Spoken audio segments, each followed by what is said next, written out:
पवित्र हिंदू धर्म के अनुयायी जो हैं हिंदू, ये ब्रह्मा विष्णु महेश को अजरो अमर मानते हैं दंत कथा के आधार पर, लोक वेद के आधार,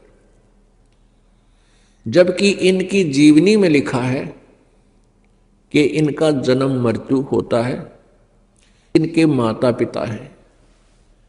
ये देखिएगा श्रीमद् देवी भागवत पुराण यानी शक्ति पुराण, श्रीमद् देवी भागवत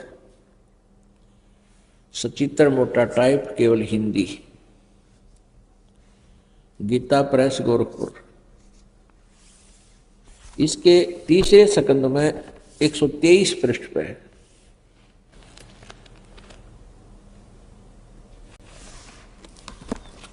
ये है संक्षिप्त देवी भागवत तीसरा स्कंद,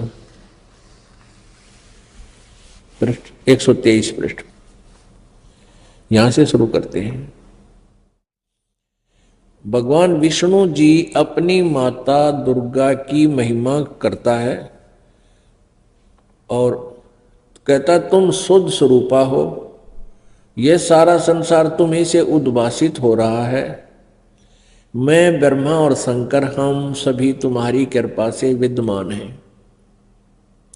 हमारा आविर्भाव बिन जन्म, तिरोभाव बिन मृत्यु हुआ करता है। हमारा तो जन्म और मृत्यु, आविर्भाव और तिरोभाव होता है, अर्थात हम अविनाशी नहीं हैं। केवल तुम ही नित्य हो, तुम ही अविनाशी हो, जगत जननी हो, प्रकृति और सनातनी देवी हो। ये प्रकृति भी दुर्गा को ही कहते हैं। अब यहां देखिएगा, भगवान शंकर बोले देवी यदि महाभाग विष्णु तुम्ही से उत्पन्न हुए हैं, प्रकट हुए हैं, तो उनके बाद उत्पन्न होने वाले ब्रह्मा भी तुम्हारे ही बालक हुए। फिर मैं तमोगुणी लीला करने वाला शंकर क्या तुम्हारी संतान नहीं हुआ, अर्थात मुझे भी उत्पन्न करने वाली तुम ही हो। शिवे संपूर्ण संसार की सृष्टि करने में तुम बड़ी चतुर हो। इस संसार की सृष्टि सतिथि और संहार में तुम्हारे गुण सदा समर्थ हैं। उन्हीं तीनों गुणों से उत्पन्न हम ब्रह्मा विष्णु एवं शंकर, यानी रजगुण ब्रह्मा, सतगुण विष्णु, तमगुण शिवजी शंकर, नियम अनुसार कार्य में तत्पर रहते हैं।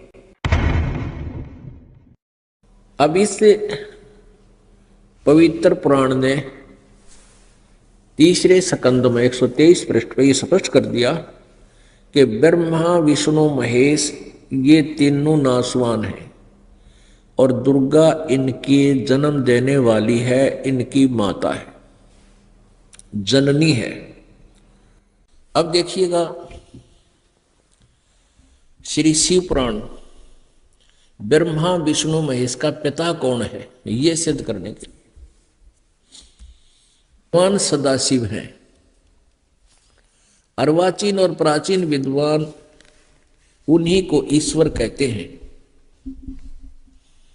एक समय एकाकी रहकर स्वेच्छानुसार विहार करने वाले उन सदाशिव ने अपने विग्रह से स्वयं ही एक स्वरूप भूता शक्ति की सृष्टि की, जो उनके अपने श्रीअंग से कभी अलग होने वाली नहीं थी। उस पराशक्ति को प्रधान प्रकृति गुणवती माया बुद्धि तत्व की जननी विकार रहित बताया है।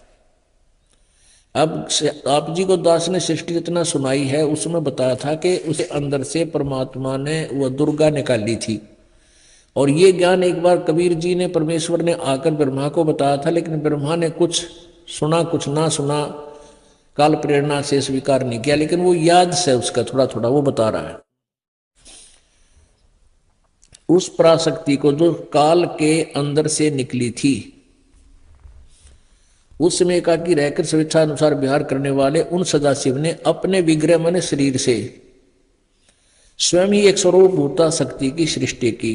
जबकि परमेश्वर कबीर जी ने इस काल के अंदर से दुर्गा को निकाला था, जो उसने खा ली थी, जो उनके अपने श्रीअंग से कभी अलग होने वाली नहीं थी। उस पराशक्ति को प्रधान प्रकृति गुणवती माया, दुर्गा को प्रधान भी कहते हैं, पराशक्ति भी कहते हैं, प्रकृति भी कहते हैं, और बुद्धि तत्व की जननी तथा विकार रहित बताया है। वह शक्ति अंबिका कही गई है, उसको प्रकृति, फिर दोबारा कहा है प्रकृति भी कहते हैं, सर्वेश्वरी, त्रिदेव जननी, त्रिदेव रजगुण ब्रह्मा, सतगुण विष्णु, तमगुण शिव जी को उत्पन्न करने वाली, जन्म देने वाली त्रिदेव जननी, नित्य और मूल कारण भी कहते हैं, सदाशिव द्वारा प्रकट की गई उस शक्ति के 8 भुजाएं हैं।